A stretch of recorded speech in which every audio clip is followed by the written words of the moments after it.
Il s'est passé pas mal de choses depuis. Bah, nous on est hyper contents avec Ivan. Donc en fait j'ai laissé et on a scale par la suite. On était en rupture de stock. De grosses ambitions mais Plein de projets. En fait on n'a jamais fait autant de chiffres ever. Salut les gars, c'est Etienne et bienvenue dans cette nouvelle vidéo. Alors on se retrouve aujourd'hui pour la partie 2 du challenge avec notre client The Smilist. Pour ceux qui n'ont pas suivi la partie 1, en gros je m'étais lancé un défi de créer une publicité de A à Z pour un de nos clients. Donc j'avais fait tout le script, le tournage, la voix off et ensuite j'avais envoyé ça à mon équipe pour le montage. Et donc dans la première partie de la vidéo que vous pourrez retrouver sur ma chaîne, eh bien j'avais présenté toutes les coulisses de la création de la vidéo et j'avais aussi surtout filmé le moment où je présentais la vidéo à mon client. Et donc on avait pu filmer la réaction, etc. Et l'objectif là aujourd'hui, c'est de faire une deuxième partie justement sur qu'est-ce qui s'est passé après.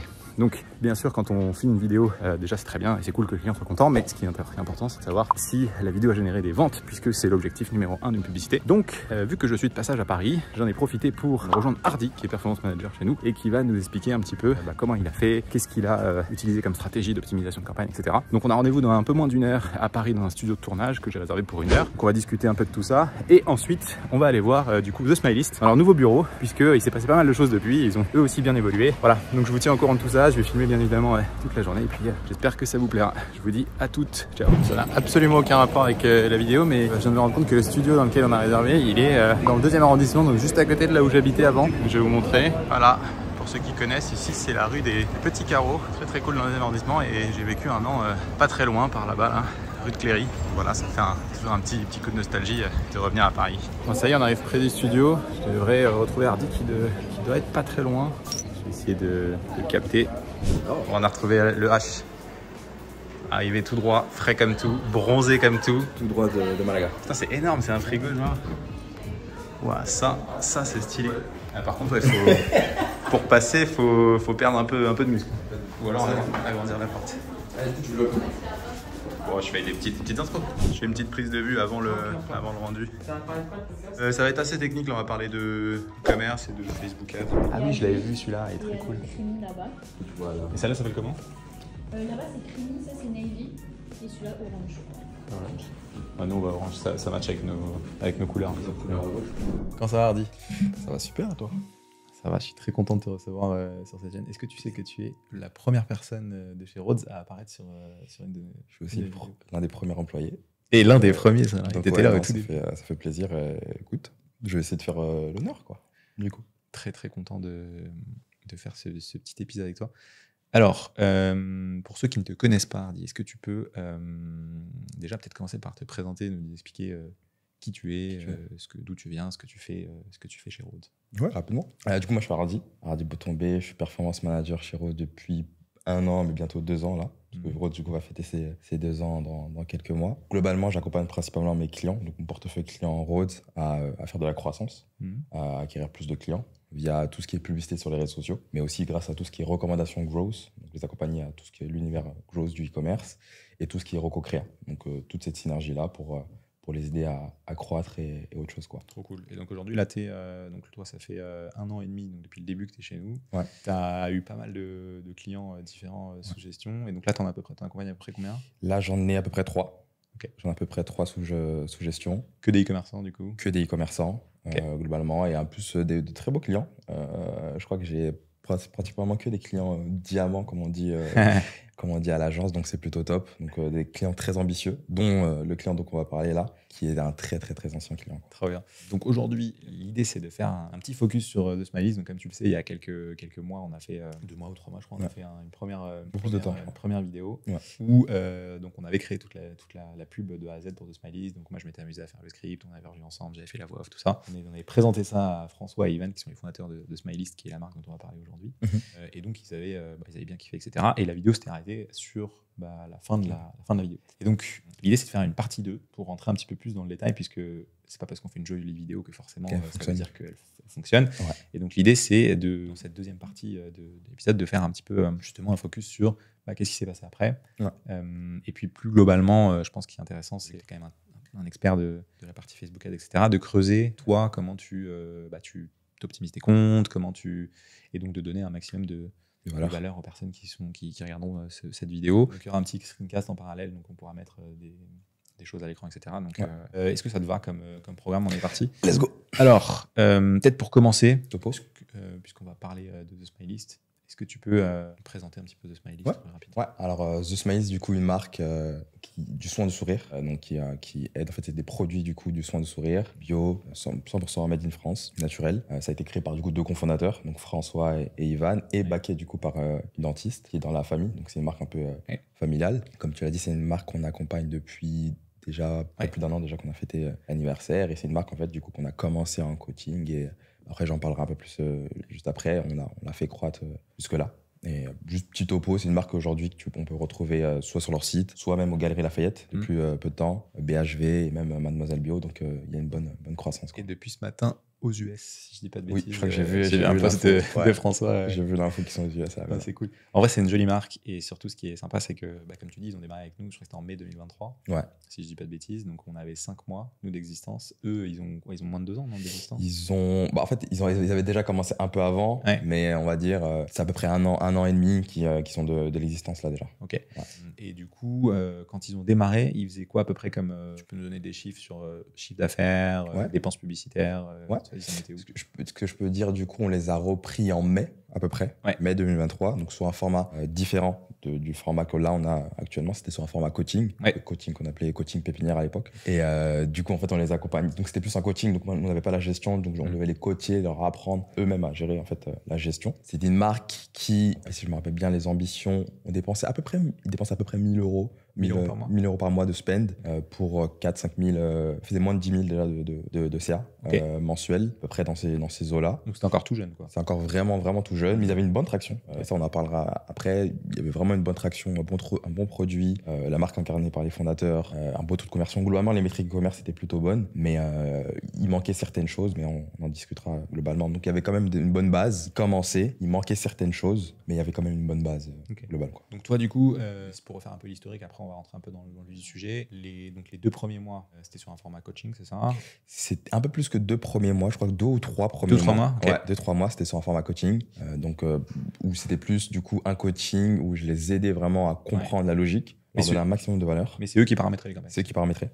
Les campagnes, il y avait déjà du coup les campagnes actives, donc eux-mêmes les paramétraient. Et le but en fait, c'était vraiment de coaching où je leur expliquais et directement ils le faisaient directement de leur côté, quoi. Donc ensuite, il y a eu la reprise de la gestion des campagnes. Ensuite, reprise de la gestion des campagnes. Et il me semble, si je dis pas de bêtises, au niveau des chiffres, que ensuite sur donc la fin 2023, il y a eu des pics un peu à c'est quoi, 50-60 000 de chiffre. On est monté sur 2023, on est monté à peu près à presque 70 de CA, 68, si je dis pas de bêtises, en juillet, pendant les soldes d'une forte période d'offres. On est redescendu pour plusieurs choses. Non seulement on a eu aussi des ruptures de stock. Ils nous ont pas mal impacté, on a fait pas mal de ruptures de stock. On a encore même des petites ruptures de stock encore aujourd'hui. Donc, ce qui a fait qu'on a une baisse du CA et pas mal d'autres choses le tracking aussi. On pourra en parler, mais un tracking qui n'était pas forcément optimal. Et donc forcément, oui, on a eu une baisse. Et après, on est remonté par la suite, quoi. Ce sera intéressant sur la partie rupture de stock. Bon, c'est pas du tout le sujet de la vidéo aujourd'hui, mais de voir comment tu gères ça, parce que ça arrive assez souvent.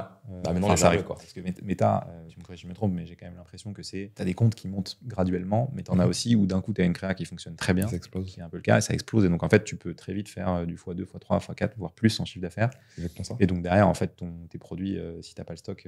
C'est exactement ça. Quand tu me dis x2, x3, si je reprends un peu les chiffres, mois de mai, il dépense à peu près. On pourra regarder sur le compte, mois de mai, il dépense à peu près 1000. Mois d'après, on fait x3, du coup, puisqu'il est non x4, parce qu'il dépense 4000. Et après, on explose, donc je crois qu'on dépose plus de 10 000 en juillet. Donc en fait, tu as une croissance très rapide. Donc ils n'étaient pas forcément prêts à cette croissance, ou même eux-mêmes, ils sourient quand on en reparle. Donc forcément, il n'y avait pas les stocks qui étaient prévus, quoi. Et ils sourient avec des dents blanches. Avec des dents blanches. Donc du coup, 2023, on traîne un peu 50-60 000, 70 000 sur les pics. Et début janvier, donc on stagne un peu, et ensuite on sort cette créa. Bon, j'imagine qu'il n'y a pas que la créa, et on en parlera un peu dans le contexte aussi, mais et là, qu'est-ce qui se passe du coup?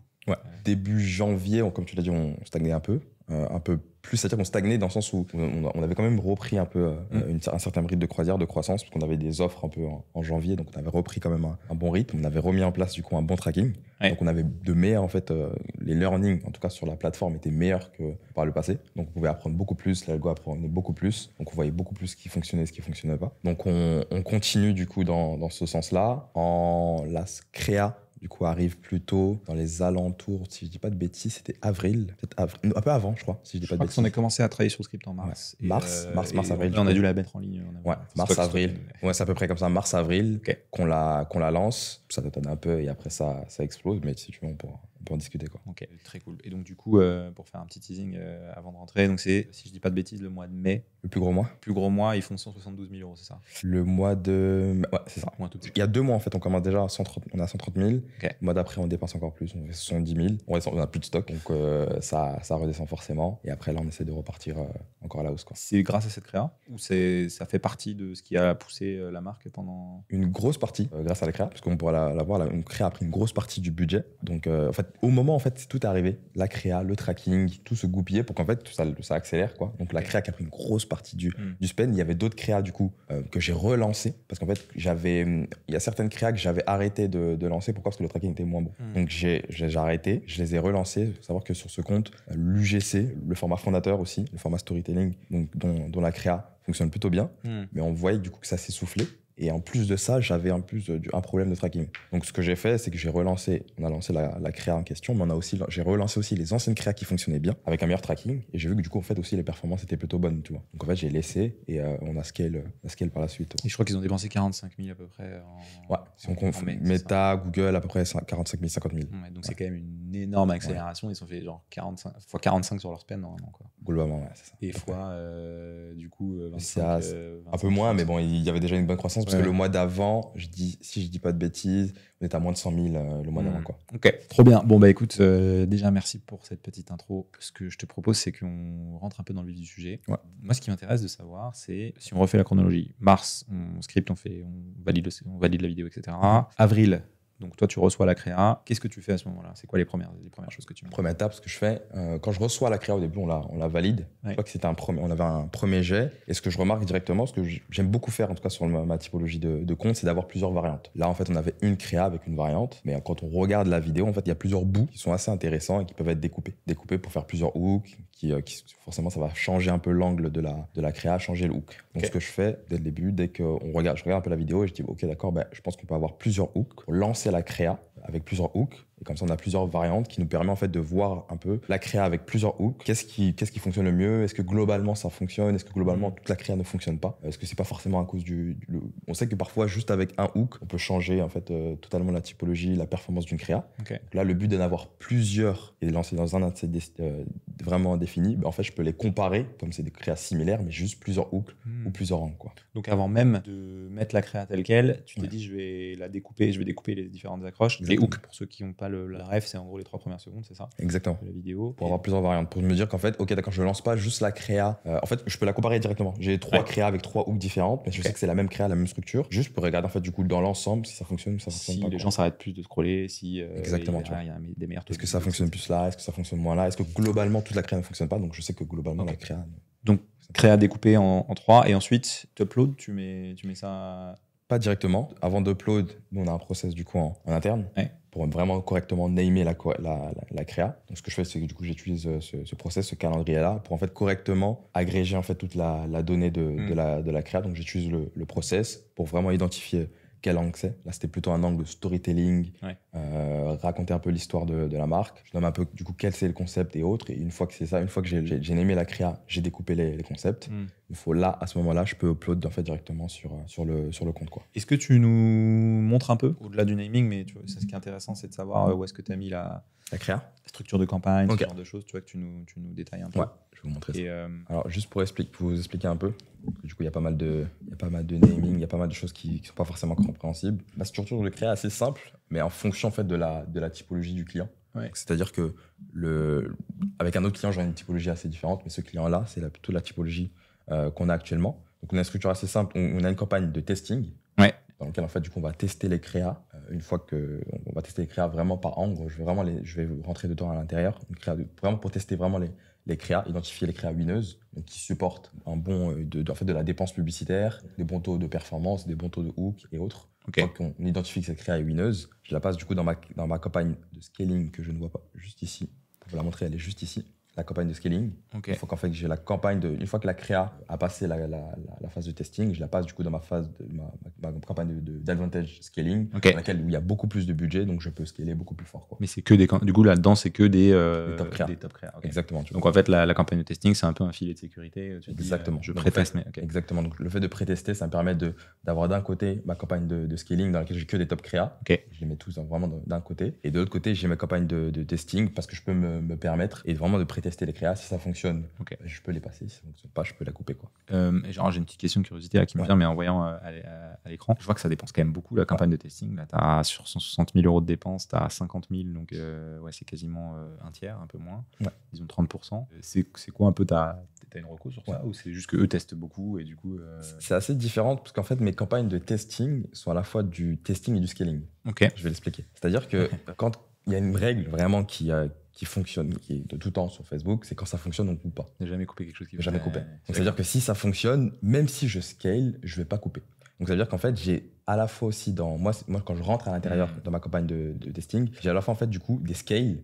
En fait, c'est cette créa-là. Cette créa-là, une fois qu'en fait, du coup, elle fonctionne, je reprends l'ID. En fait, reprendre l'ID, c'est juste le fait de reprendre l'ID de la publicité. Je la mets, du coup, sur la campagne de scaling pour qu'en fait, toute la social proof, toutes les preuves, commentaires, like, tout ça reste. Exactement. Okay, ouais. Mais par contre, ce que je fais, je ne la coupe pas de ma campagne de testing et je pousse le budget pour voir en fait, est-ce que ça fonctionne, est-ce qu'elle fonctionne un peu plus avec du budget. Donc ça veut dire en fait, je scale une créa à la fois dans ma campagne de scaling dans laquelle j'ai plus de budget, mais à la fois aussi dans ma campagne de testing dans laquelle en fait elle scale juste dans son accès. Tu vois. Intéressant. Donc il y a un peu des deux, quoi. Et l'objectif du coup à terme, c'est que la campagne de scaling du coup reprenne le dessus sur le testing. Exactement. Donc ça c'est en théorie et en pratique En pratique ça arrive parfois, de là on voit dans le cas, j'ai eu d'autres cas où c'était différent, mais dans ce cas-là on voit que j'arrivais à la scale à la fois dans la campagne de scaling et à la fois dans la campagne de testing.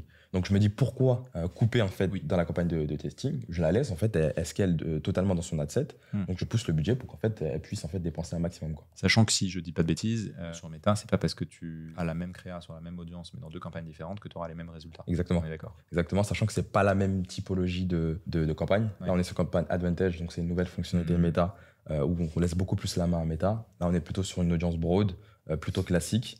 Donc t'as quand même ça va toucher quand même des poches d'audience assez différentes. Ok, super intéressant. Donc du coup, là si tu nous montres un peu la créa, donc ça c'est ta campagne de testing, ça. Ouais, là je suis dans ma campagne de testing, mais du coup il n'y a pas tout, par exemple. Là du coup ma campagne de testing, à chaque fois en fait je les nomme, j'ai mes nombres de tests et je les nomme par qu'est-ce que je veux tester. Par exemple là à ce moment-là je voulais tester à la fois l'angle et le concept parce qu'on n'avait jamais testé cet angle storytelling ni le concept.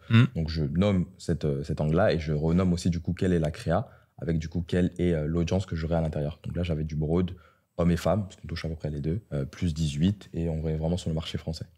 Donc ça me permet en fait à chaque fois, quand j'ai une créa, pour te montrer un peu plus ma campagne de testing, une campagne de testing égale vraiment une créa similaire, donc c'est soit des variations de hook. Un ensemble de publicités, oui. Exactement, ouais. Un ensemble de publicités, pardon. C'est vraiment une créa. Donc par exemple, quand j'avais la créa, là j'ai fait pas mal de variantes, mais c'est vraiment une créa dedans à l'intérieur, soit des variations hook, soit c'est le même angle, mais j'essaie d'éviter d'avoir plusieurs créas au sein du même adset. Parce que sinon tu sais plus ce qui fonctionne. Donc là je peux vraiment identifier qu'est-ce qui fonctionne, je peux comparer en fait du coup deux concepts différents l'un de l'autre, parce qu'en fait je sais que ça fonctionne plus là ou ça fonctionne un peu moins de l'autre côté, quoi. Ok, ultra intéressant. Exactement, tu vois. Ok, donc là, celle-là tout en haut, donc là elle s'appelle Scale parce que tu l'as renommée après. Exactement. Mais au départ elle s'appelait Test.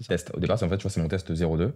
Au début, je la lance, du coup, je lance la créa à l'intérieur. Et ce que je fais, en fait, comme j'avais dit, je lance avec plusieurs variantes. On peut essayer de regarder un peu sur les premières dates. Ouais, ça peut être pas mal de regarder sur. Sur les. C'était quand? C'était. Je crois que c'est avril. Je vais regarder mars, mais je pense que c'est avril. Non, je pense que mars, Mars, on peut plus. Ouais, tu vois, mars, ça va commencer en mars, fin mars. Je sais que quand j'avais lancé, alors je regardais juste peut-être un peu avant, si je dis pas de bêtises, février, mais je pense pas. Non, il n'y avait pas. Mars, quand on la lance au début, elle était un peu quand j'analyse, donc je lance en fait plusieurs variantes. Ce que je vois au début, c'est qu'il y a une créa qui prend globalement l'ensemble du budget, mais ce que je regarde, je sais plus exactement la date, c'est qu'elle fonctionnait pas autant que ça. Quand on regarde en fait les métriques de performance plutôt, donc j'arrive, je regarde mes métriques de performance, combien ça dépensait, quel est mon résultat, du coup, mes achats, mon coût par résultat, mon ROAS. Je regarde globalement et je vois qu'en fait, elle était pas forcément hyper top, mais je vois qu'en fait, quand même, elle avait des super taux, en fait, plutôt d'engagement. Donc, on avait de très bons taux CTR. Je vois qu'on avait très bons CTR, on avait des bons taux par clic. Donc, je me dis que Ok. Vu qu'en fait, j'ai vraiment séparé ma campagne de scale et ma campagne de test, je me dis, bon, ok, d'accord, je vais lui laisser peut-être un peu plus de budget, un peu plus que d'habitude, pour vraiment la laisser s'exprimer et voir réellement avec un budget conséquent qu'est-ce qu'elle donne. Tu vois. Ok. Donc, c'est ce que j'ai fait dans ce cas-là. Donc, je l'ai laissé. Tu vois qu'en fait, elle dépense déjà à peu près 400 €. Donc, parce que normalement, sinon, la règle, ça aurait été de couper. La règle, c'est que je me dis que moi, je lance une créa. Ouais. Le budget, par exemple, là, si je rentre un peu plus dans le détail, le budget je lance 3, je te donne un exemple, je lance un ad set avec 3 créas à l'intérieur, donc 3 variantes. Ouais. Je mets par exemple 2 ou 3 fois le CPA cible. Là, je mets plutôt 50 ou 60 € par ensemble de publicité pour qu'on ait quand même les résultats assez rapidement, Ok. que ça dépense assez. Donc, je lance, je regarde d'abord mes métriques de performance. Est-ce qu'elles sont bonnes? Est-ce qu'on est en dessous du coup de nos objectifs? Est-ce qu'on saute dessus? Ça, c'est vraiment d'abord mes métriques de performance, numéro 1. Si je vois que c'est pas forcément bon, là, je vais regarder du coup mes métriques intermédiaires, les CTR, les CPC, le coût par âge au panier. Je regarde en fait où est-ce que ça peut bloquer. S'il y a un potentiel, quoi. Exactement. Okay. Donc, tu coupes pas systématiquement si le ROAS ou le coût par achat est pas bon, quoi. Tout dépend en fait, vraiment. Si vraiment je te dis une bêtise, mais mon CPA est de 25 et je vois que le CPA, on a déjà dépensé peut-être plus de 100 € déjà 3 fois ou 4 fois le CPA cible. Ouais. Et je vois que la créa, même le coût par âge au panier, les CTR, c'est pas bon. Là, je pense que je coupe. Ok.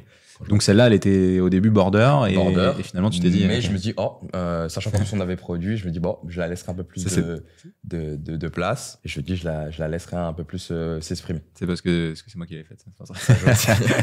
Ok. Juste aussi. Rapidement, avant de continuer, je suis chaud que tu montres en 2 secondes les variations de hook. Parce que je pense que ça peut intéresser. Directement. Les gens de savoir un peu, tu vois, ce que tu as testé. Et j'imagine, donc je vois que ça n'a pas beaucoup dépensé, les autres. Donc ça veut dire qu'en gros. Le hook était un tout petit peu, tu vois, était moins, tu vois, là ici tu avais quand même de très bons CTR et autres. Donc j'ai quand même retesté, tu vois que là ça n'avait pas forcément bien fonctionné, mais je sais que ce hook là, je sais qu'on avait 3 hooks. On avait le hook où on commençait directement. Ça c'est la classique. Ouais, ça c'est la classique, c'est que tu préférais. Okay. Donc c'est commencer par l'histoire un peu directement. Une parenthèse pour les personnes qui n'ont pas vu la version, la partie 1 de la vidéo. La vidéo entière est disponible sur la fin de la vidéo, de la première vidéo, et elle est également disponible sur mon compte TikTok. Ouais, posté en organique. Elle a fait plutôt genre 160 000 vues, un truc comme ça. Exactement. Ouais. Ça c'était la première version. Première version. Deuxième version, on commence plutôt du coup par le dentifrice.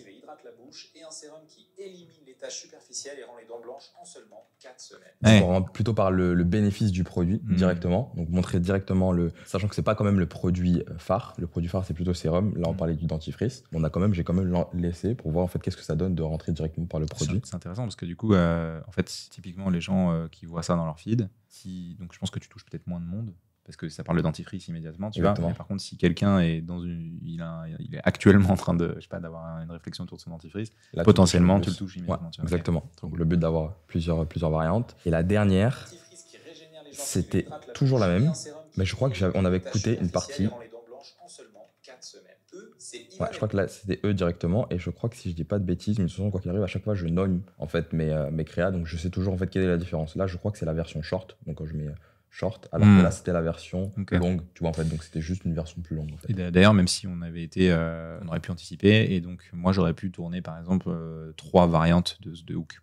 D'accord. Exactement. En général, c'est ce qui est le mieux quand on fait appel à un créateur et autres, d'avoir plusieurs variantes, comme ça on peut tester directement. Là, il n'y avait pas de variante, mais on a juste coupé directement. Ce que je veux dire, c'est que j'ai encore des programmeurs en tant que créateur UGC. Reste toujours. Ok, donc vas-y, ensuite. Donc là, du coup, j'ai dit, j'ai lancé le premier mois. Si on peut peut-être voir les premières semaines, si je retrouve ça. Non, là, ça commençait déjà plutôt bien. Oui, donc en fait, on a lancé en mars. Je pensais que c'était en avril. Mais ouais, en fait, c'était en mars. Je dis pas de bêtises. Ouais, donc là, c'était plutôt là, mais non, ça venait comme ça. On venait de lancer. Donc, on voit que c'était peut-être pas fou. Pour redire, là, je le regarde en 7 jours clic, 1 jour vu, mais parfois, je fais la variation en fait d'attribution. Et c'est pour comparer. Quoi. Et à partir de combien tu dis que c'est bien, par exemple, pour ce client? Pour ce client, on a un CPA cible à 28. Le CPA break-even un peu plus haut. Okay. Donc je sais qu'en fait, je peux me permettre d'aller parfois un tout petit peu haut, mais là, on est plutôt sur du CPA cible. Donc au-dessus de 28, c'est pas top. Okay. En dessous, c'est plutôt bien, quoi. Et donc ça, c'est calculé comment très rapidement le CPA c'est assez simple. On prend avec ce client, on a pris en fait le panier moyen, aux alentours à peu près de 50. On a déduit du coup les coûts. Du coup, tout ce on regarde en fait les marges du client par rapport au produit, déduit le coût. Et ensuite, une fois avoir déduit les coûts, on s'est dit, ok, d'accord, combien en fait en tant que fondateur, eux souhaitent, pour une vente en fait, combien eux reçoivent. Et on est à peu près arrivé dans les alentours de 28. Donc globalement, parce qu'on a des très bonnes marges sur ce produit, quoi. Ok, trop bien. Les paniers moyens, d'ailleurs, on l'a, je pense, sur Shopify. Non, Ouais, tu peux aller sur Shopify. Là, il a un peu baissé parce qu'en fait, ils font pas mal d'OP. Le réel, il est un peu plus haut. Ils font pas mal d'OP de choose. Donc en fait, on a des commandes à 0 euros. Ouais, okay. On a des commandes à 0 euros et parfois ça. Et fais voir peut-être sur la période. Tu vois, si on prend, je sais pas si tu prends mars 21 2023. Là. Ouais, c'était mars 2023, on regarde en 2024. C'est 2024. Oui, j'ai une bêtise. C'était 2023. Ah oui, bah oui, c'était il y a pas longtemps. Donc là, ils avaient 47. 47, un peu plus, tu vois. Okay. Sachant que ça redescend un tout petit peu, parfois ils nous relancent un peu des OP. Et on voit qu'il y a un gros pic. Ça, c'est après quand on a lancé ça, je crois que c'est la pub sur TikTok, non ça va jouer. Ouais, ça va jouer. Non, il y a eu deux choses. Oui, parce qu'il y a eu la pub TikTok, mais on a eu une apparition aussi média. Ah oui, exact. Donc il y a eu plusieurs. En fait, sur la période, il y avait eu cette créa qui a pas mal pris une grosse partie du budget. On avait une apparition média aussi sur C8. Pas de bêtises. Et du coup, j'ai repris aussi cette apparition média en créa. Okay. Et ce qui avait aussi, qui a supporté aussi un gros budget. Exactement. Donc en fait, il y avait tout ça qui a goupillé. Forcément. Les planètes étaient alignées. Okay. Exactement. Et fais voir très rapidement juste les courbes, si tu prends par exemple de, je sais pas, 1er janvier à aujourd'hui. Non, ouais, fin mai, tu vois. Fin mai. On voit qu'en fait, on est quand même sur une belle croissance, 50 000, 51 000, donc on reste un peu en stagne, et on voit qu'en fait, on croise. On a eu une apparition un peu média, je crois que c'est un des deux, je ne sais plus exactement, et après 128 et 160, ça scale. Bon, on reviendra sur cette partie chiffre après, je pense que ça va être intéressant de voir aussi l'évolution du panier moyen, du taux de conversion, tout ça. Exactement. Ouais. Mais vas-y. Donc, je lance la créa, plusieurs variantes, je regarde un peu, après quelques jours, donc je regarde d'abord mes métriques de performance, mes métriques de diffusion. Ce que j'aime bien faire aussi, c'est varier mes fenêtres d'attribution juste pour me donner des éléments supplémentaires. Ouais. Là, par exemple, elle est en 7 jours clic, un jour vu. J'aime bien en fait du coup comparer en fait changer cette fenêtre d'attribution juste pour voir en fait ce qu'elle donne du coup juste en 7 jours clic, tu vois. Et juste enlever la partie vue, juste pour voir un peu, pour me donner un peu plus de matière dans ma prise de décision, quoi. Okay. Donc vue, ça veut dire si tu mets juste 7 jours clic, ça veut dire ça n'inclut pas les personnes qui ont vu la publicité et qui ont potentiellement acheté après. Exactement, tu vois. Donc je veux vraiment que les personnes qui ont cliqué sur la publicité. Les puristes de l'attribution. Exactement.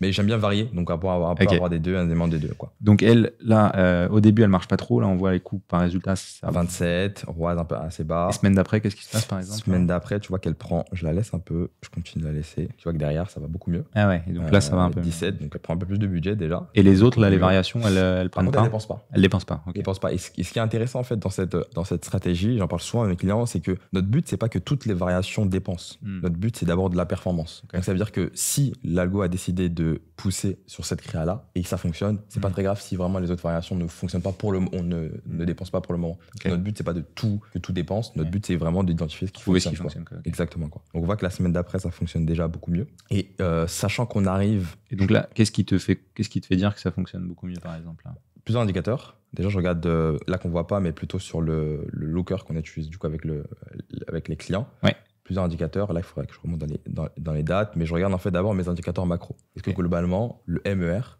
en fait, l'efficiency le ratio en fait entre mes dépenses marketing et mon CA est plutôt bon. Nous, notre objectif avec ce client, c'est assez à la fois assez challengeant pour se dire qu'ok, d'accord, on accorde quand même une partie de notre CA au marketing. On est plutôt à 3,5. Ok, donc c'est quand même assez agressif. C'est en gros entre 30 et 33% de ton CA. Quoi. Qui part dans les dépenses marketing. Quoi. Okay. Donc c'est vraiment en mode acquisition. Quoi. Exactement. Okay. Donc ça veut dire qu'on se dit, ok, d'accord, si mon MER est plutôt ok, mon MER est plutôt ok, je suis aussi à l'aise du coup de pousser le budget. Okay. Je regarde d'abord mon MER. Ensuite, je regardais, pour ce client à la différence, je regardais plutôt du coup les indicateurs plateforme. Ouais. Donc je regardais directement mon montant dépensé. Donc je vais trier par montant dépensé, voir un peu du coup qu'est-ce qui a le plus dépensé. Je regardais directement mes résultats et coût par résultat. Est-ce que je suis en dessous du coup de mon coût par résultat cible? Donc là, oui, en l'occurrence. Là, en l'occurrence, oui. Okay. Mon ROAS est plutôt bon. Donc en fait, je continue à creuser et essayer de voir en fait, d'accord, mais ça c'est plutôt bon, tu vois, c'est plutôt bon signe.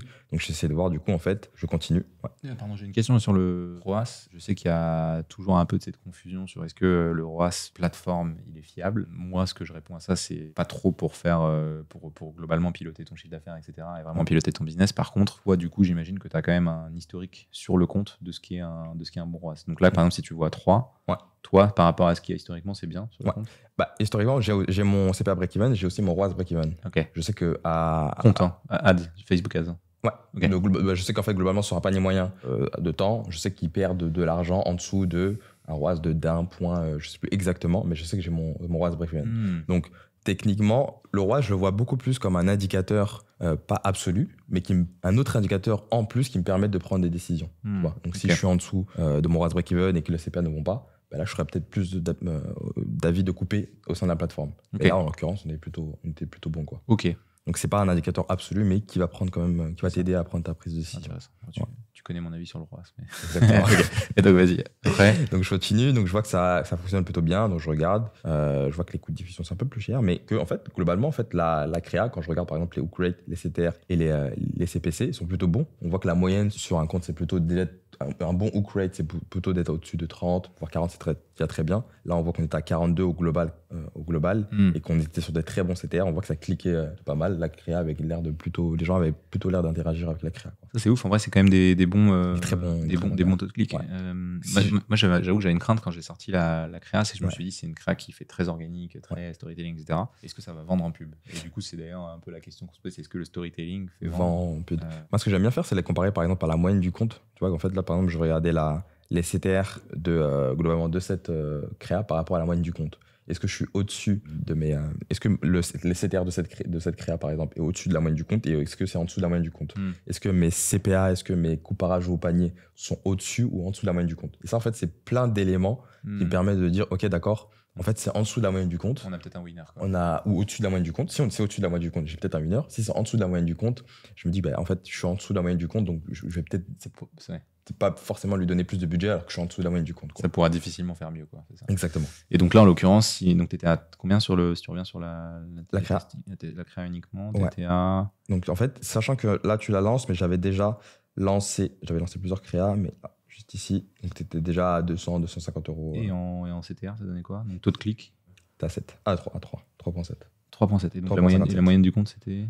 Donc là, t'as 3.6 au global. 3.6 au global. Et après... Et t'étais à 1.31. Ah ouais, donc en fait, t'es quasiment x3. Donc là, tu te dis, OK, si en plus les coûts par acquisition sont bons et que ça, du coup, ça génère 3 fois plus de trafic. Je me dis qu'il y a quelque chose qui est quand même intéressant. Mais comme tu l'as dit, c'est quand même une créa assez organique. Donc je me dis que ça peut aussi beaucoup cliquer. Parfois, il y a des cliquer, mais pas acheter, quoi. Exactement. Donc en fait, là, ça fait cliquer. Mais ça, je vois qu'en fait, mes coûts par achat sont plutôt bons, quoi. Et hook rate, on n'en a pas parlé, mais c'est rapidement, c'est quoi un peu? Donc tu disais, c'est la bonne moyenne, c'est 30-40%, mais c'est quoi en gros? Le hook rate, c'est assez simple. C'est quand je regarde en fait le funnel de la créa, avant du coup de cliquer, il se passe des choses avant. Donc la première des choses, une créa vidéo, ce qu'on fait du coup, c'est qu'on regarde en fait les premières secondes. Donc le hook rate, c'est le pourcentage des personnes qui se sont arrêtées sur les 3 premières secondes. Okay. Ensuite, je regarde mon all rate, là qu'on voit pas, mais normalement j'ai mon all rate, qui me permet de voir en fait, est-ce que du coup, quand les gens se sont arrêtés, est-ce qu'ils ont continué du coup de regarder la vidéo. Okay. Donc ça me permet de voir potentiellement, j'ai une créa avec un super hook rate, mais un mauvais all rate. Ah, peut-être que le hook est top, mais peut-être que la suite, ça pêche un peu. Donc en fait, je pourrais regoupiller, essayer de revoir sur d'autres créas où j'ai des bons hook rate ou all rate et faire des assemblages, quoi. Et donc là, tu avais bon hook rate et bon all rate aussi? Non, mais il faut que je les rajoute. Donc c'est une colonne personnalisée, ça? Ouais, okay. C'est une colonne personnalisée du coup qu'on crée, que je rajoute directement. Je peux la rajouter là, c'est pas très grave. Et après là, ça me permet de voir un peu globalement. Ouais, là, je suis à 18, tu vois, au-dessus de 10, déjà c'est déjà très bien. Donc je vois qu'en fait, du coup, les gens s'arrêtent, regardent en fait la vidéo dans son ensemble. Et en plus, les coups sont plutôt bons, quoi. Ok, c'est intéressant. Donc là, ça veut dire qu'en gros, tu as 43% des gens, quasiment une personne sur deux qui s'arrêtent sur les 30 premières secondes. Tu as 20% des gens qui sont exposés, 19% qui regardent jusqu'à la fin. Ouais. Mais là, c'est pas 20% des gens qui ont regardé les 3 premières secondes, c'est 20% au global de tout. Global de tout, de la suite, quoi. Ah ouais, donc c'est énorme. Ça veut dire, ok, j'avais fait un produit en croix, mais je sais pas si on peut faire comme ça. Mais globalement, ça veut dire que tu as quand même une bonne partie des gens qui regardent jusqu'à la fin. Et du coup, au total, tu as genre 3-4% des gens qui cliquent et qui vont sur le site. Okay. Exactement. Ouais. Et derrière, après, toi, tu regardes quoi? Et aussi, tu disais coût par ajout au panier, donc qui est plutôt l'intention d'achat, ce type de choses. Exactement. Je regarde en fait le coût par ajout au panier. Globalement, combien ça me coûte, l'intention d'achat, combien ça me coûte là, directement. Je regarde la plateforme et je regarde directement aussi par rapport à la moyenne du compte. Est-ce que je suis en dessous? Et ça me permet, en fait, c'est vraiment ces ensembles d'indicateurs qui me permettent de dire, ok, d'accord, est-ce que je continue ou est-ce que j'arrête avec cette créa, quoi. Okay. Donc, globalement, une fois que j'ai lancé, du coup, je la laisse un peu plus de budget. Mais ce que je fais assez vite, je sais plus à quel moment, mais je fais des variantes de cette créa. Pourquoi? Parce que déjà, non seulement elle fonctionne bien, donc je reprends l'ID et je la mets du coup dans ma campagne de scaling, mais ce que je fais, c'est que je fais des variantes parce qu'on était sur en fait, au début, ça ne fonctionnait pas énormément. Je me dis, c'est peut-être parce qu'en fait, on était en précommande, parce qu'on a scale cette créa, si je dis pas de bêtises, sur la précommande. Okay. Donc, on était une grosse partie sur la précommande. Donc, je me dis, bon, peut-être intéressant, je vais reprendre cette créa-là, qui fonctionne très bien, on a des bons taux, les gens s'arrêtent, les gens regardent, mais derrière, peut-être qu'il faut une petite intention pour que en fait, les gens puissent aller acheter. Donc, ce que je fais, c'est que je varie du coup le CTA de la fin pour parler en fait du coup de la précommande. Donc dire qu'en ce moment en fait on est en précommande, vous pouvez accéder au produit à moins 20% quoi. Et ça, tu le mets où? Tu le mets, Ça, je l'ai mis. Alors, je peux Ah, tu vois, je savais pas ça. Si, j'ai fait une variante de cette top créa. Je crois que je l'ai mis dans un set distinct. Ah, c'est intéressant parce que du coup, la créa historique, elle parle de manière générale, en gros, profiter. Enfin, je crois qu'il y a un call to action à la fin. Exactement. Ils ont une réduction, un truc comme ça. Exactement. Et donc, en fait, du coup, là, c'est là ici que je la mets ici. Du coup, je commence là et je la mets juste là. Et là, en fait, on est sur des créas, du coup, qui ont des variations. Là, je l'ai bien donné. Donc, des variations de CTA précommande. Donc, je sais qu'en fait, c'est la même créa, mais avec des variations de précommande, tu vois. Donc, comme je disais, c'est la même créa, mais avec des variations de précommande. Et je change, en fait, je teste toujours, en fait, par exemple, le thumbnail, j'ai changé. Je vois, sachant que j'ai l'historique du compte, je sais ce qui fonctionne et ce qui fonctionne pas sur le compte. Par exemple, je sais que mettre un beau sourire, ça fonctionne parfois un peu plus que mettre le produit et autres. Donc, par exemple, je varie les thumbnails, je varie les... Et tu peux me montrer rapidement le call to action, du coup Ouais, à la fin. En fait, ça, c'est des modifications.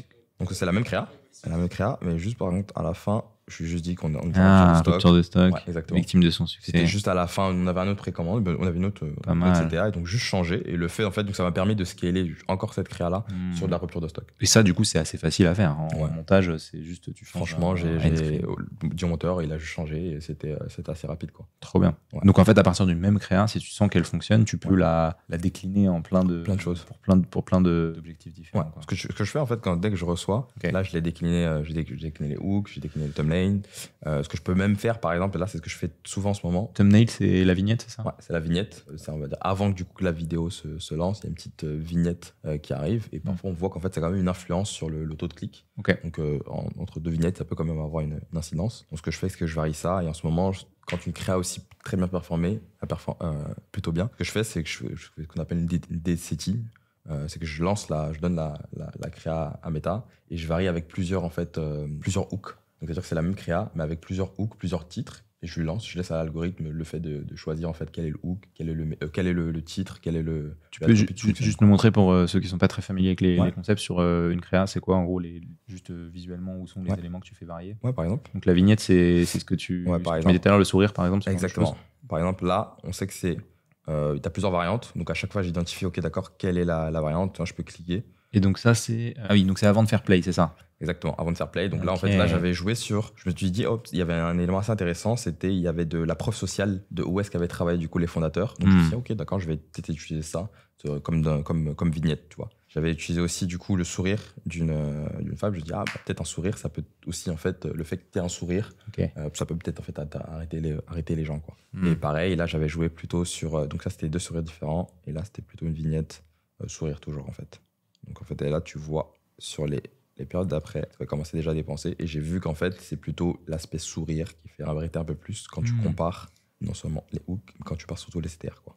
Ok, intéressant. Donc en fait, même là le learning, c'est dire que même sur une seule top créa, si elle fonctionne bien, le travail il est pas du tout fini. C'est-à-dire que derrière, en fait, il faut faire des micro-optimisations sur chaque élément, chaque variable, pour trouver en gros quelle combinaison de ces variables est la meilleure, c'est ça? Exactement. Okay. Moi, je le vois soit en micro-optimisation pour trouver quelle est la meilleure, et je la vois plutôt aussi c'est comme un jus de fruits, c'est comme une orange, et je vais essayer de presser le jus un maximum.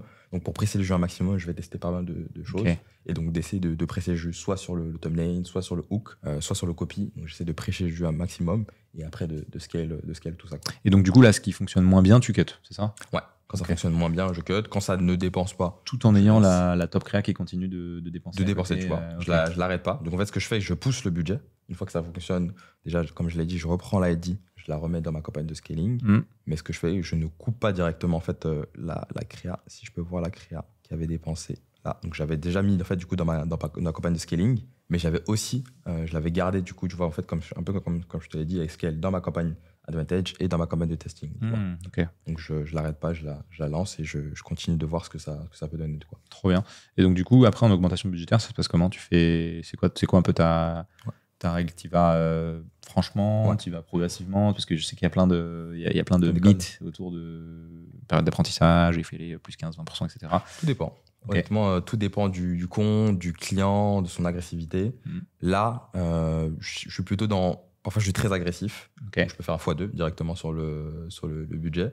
Là, c'est plutôt, ok, je regarde mon CPA cible, je regarde, là, on était plutôt dans les alentours de 17, 15, donc je vois qu'on était quand même assez bas. Donc, je vais faire peut-être un peu plus, donc je vais faire peut-être plus du 30% tous les 2-3 jours. Ok. Si je vois que ça tient, je continue en fait à augmenter. Mais sachant qu'en fait, je la scale dans les deux, et dans ma testing et dans mon advantage, moi, je la regarde au global. Je regarde pas uniquement en fait de l'adset, donc en fait, globalement, ça scale beaucoup plus vite parce que j'ai les deux, quoi. Ok. Et donc là, si tu peux nous montrer un peu l'évolution des dépenses, là, donc je vois Ouais. que c'est sur mars, tu dépenses combien? Sur mars, je peux revenir. Au global, je dépense à peu près 10 000 Ok, ça c'est en mars. en mars. Et fais voir peut-être le chiffre d'affaires à côté. Ouais, je peux te regarder. Si on fait mars, comme ça on a les deux.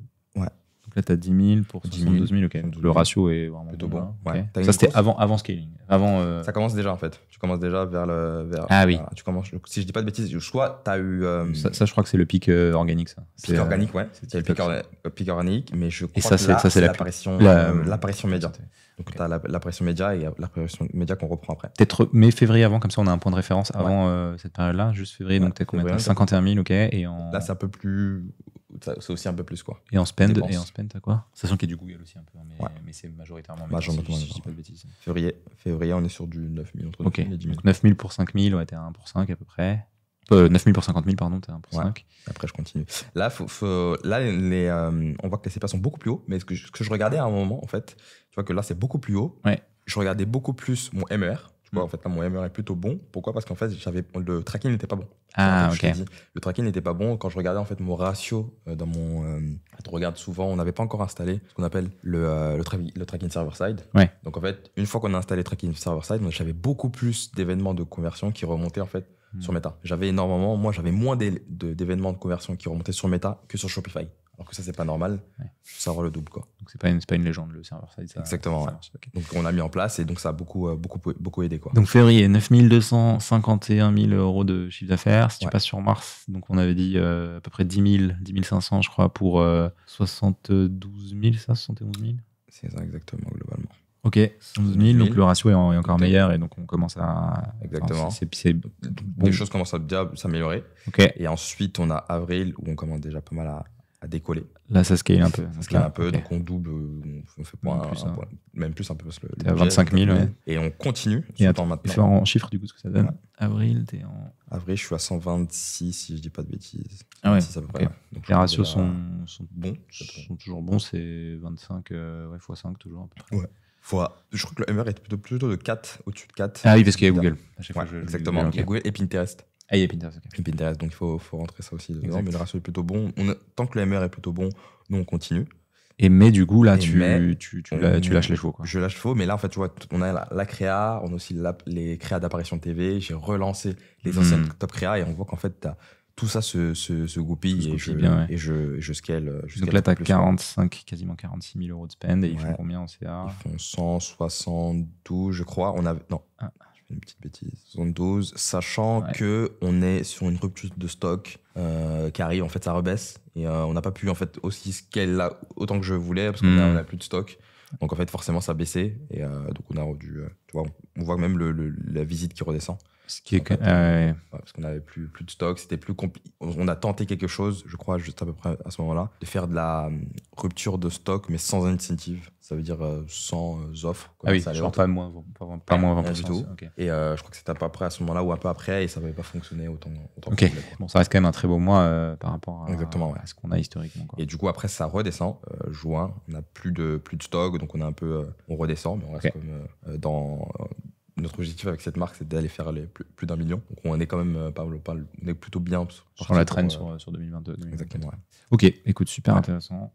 Très très cool. Et je suis curieux moi, de savoir. Alors, il y a deux choses qui m'intéressent. Moi, c'est Ouais. la créa. Là, typiquement, si tu prends le mois de mai où c'est où tu as le plus dépensé, Ouais. elle représente quoi à peu près en volume de dépenses? Ouais. Bah, tu peux regarder, tu as 45 000 de dépenses sur le mois. Si je prends la créa Étienne, Ouais, je tu peux fais- faire un filtre, ok. ouais, je fais un filtre et je regarde un peu globalement sur tous les assets sur lesquels tu as dépensé. Ah oui, parce que là, tu l'as mis un peu partout, quoi. Exactement. Elle dépense 17 000, j'étais à 45 000, donc pratiquement la moitié. 18 000, Ouais, 18 000. ouais, c'est un tiers. Après, presque un peu un peu plus. plus, mais que la moitié du budget, quoi. Ouais, c'est quand même pas mal. Donc, Ouais. ça veut dire que donc elle a, ok, Donc, Elle a pris une grosse partie en fait du coup du scale quoi. Et je crois qu'il y avait une stat aussi intéressante. Si je dis pas de bêtises, il me semble que cette créa particulièrement, alors c'est peut-être de Smilist aussi parce qu'ils ont des contenus assez visuels, esthétiques, etc. Mais elle a beaucoup été diffusée sur Insta. Ouais, plutôt sur la répartition. Ouais. Versus Facebook. Ouais, je peux regarder. Tu peux comparer en fait directement les répartitions. Ça c'est simple, c'est une créa en format story. Donc je pense que l'algo directement alors diffusion, placement, plutôt plateforme. Ouais, tu vois que l'ensemble là, t'as un peu comme du Facebook, mais que oui, c'est genre 90%. 90%. La créa, je pense que directement l'algo, c'est où est-ce qu'il y a le plus d'opportunités. Et tu peux nous montrer rapidement les placements, voir sur Reels et tout ce que ça donne. Parce que je sais que nous on a des comptes, d'autres comptes où c'est 90% Facebook, quasiment rien sur du Reels. Ouais. Alors attends, placement, à chaque fois que je truc, diffusion, placement. Là, sur du Reels, t'as quand même du fil d'actualité, donc historique, mais t'as quand même Story. Story et Reels. Story Reels qui prend la plupart. Le total, la somme, là, peut-être en bas. Ouais, ok.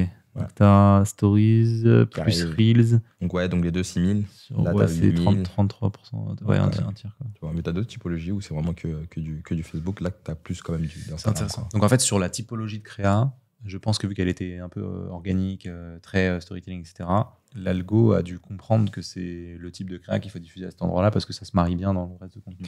Ce que j'aime bien faire, surtout pour ce type de créa-là, elle était sur un format 9/16e, donc on respectait la safe zone. J'ai pas fait de format 1x1.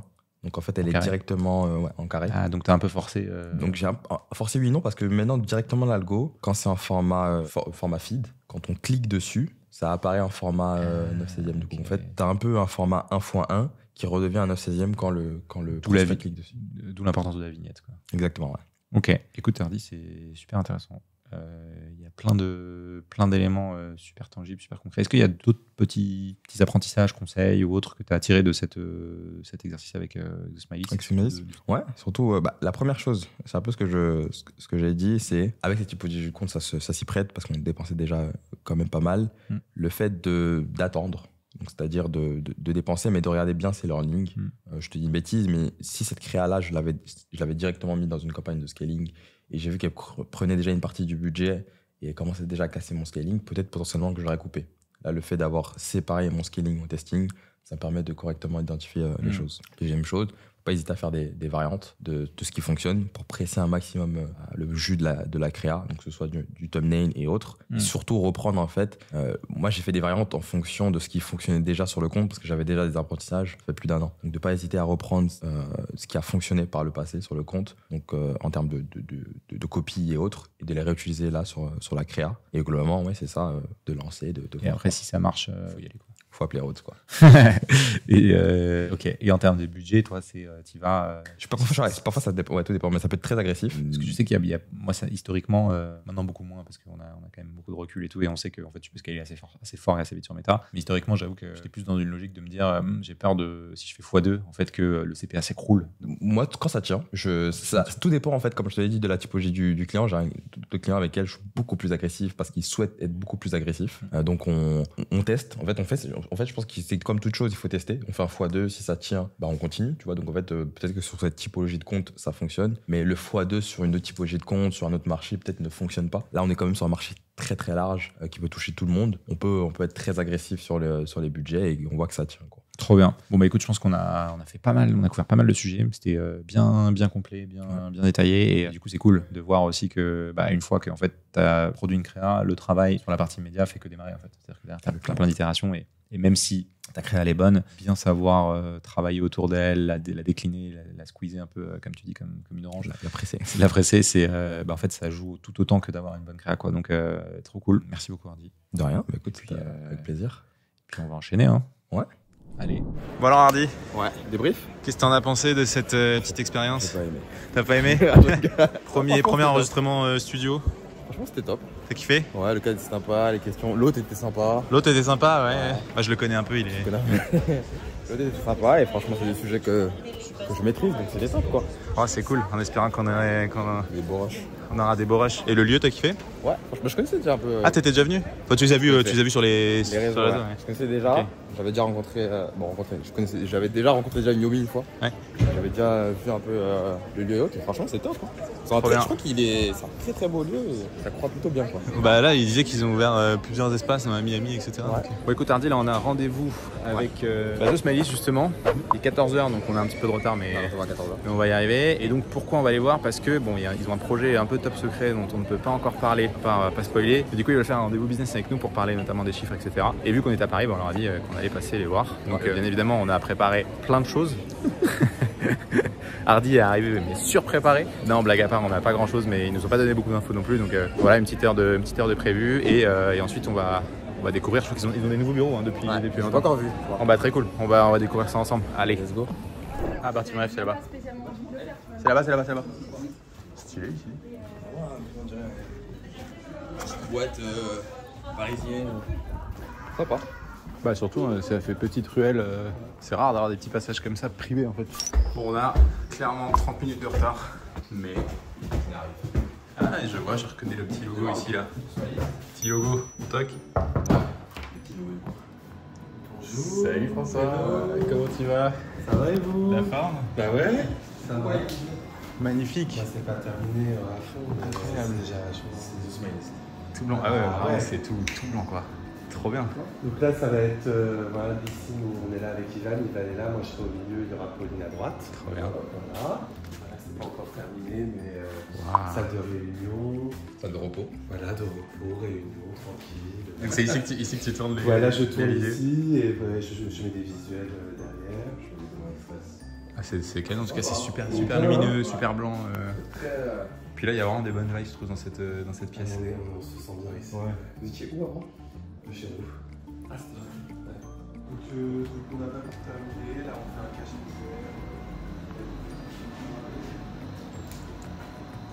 Petit logo très stylé. Hop. Les bureaux, c'est tout blanc, c'est super agréable.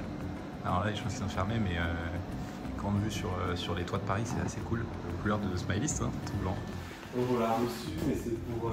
Et quoi? C'est 10 000 commandes. Ah c'est Shopify? Ouais, j'étais pas au courant. Ah mais je l'ai vu sur une story moi, mais j'ai. Ah ouais. Et en fait, c'est Trop bien. tu reçois, c'est par palier.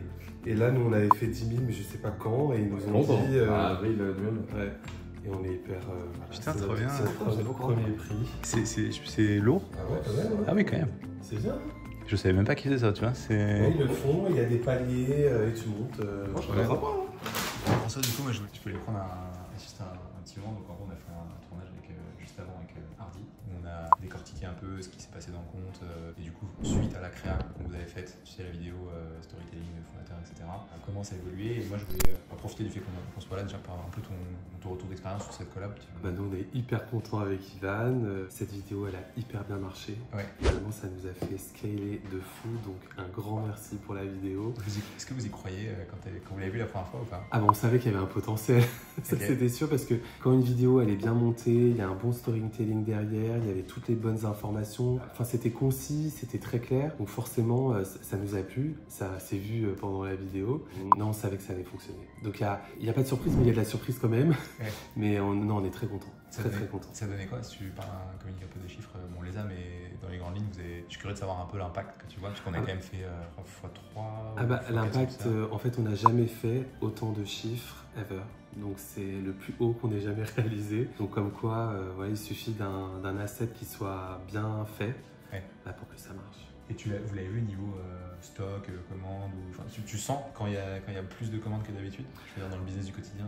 Alors avant, je regardais vraiment toutes les minutes Shopify.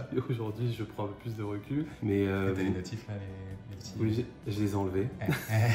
Mais quand la vidéo, en fait j'ai vu la différence, dès qu'on on a uploadé la vidéo, il y avait un nombre de commandes énorme et en fait on a scalé pendant un mois, on a fait vraiment que monter. Ouais. Donc oui je l'ai vu et on était en rupture de stock.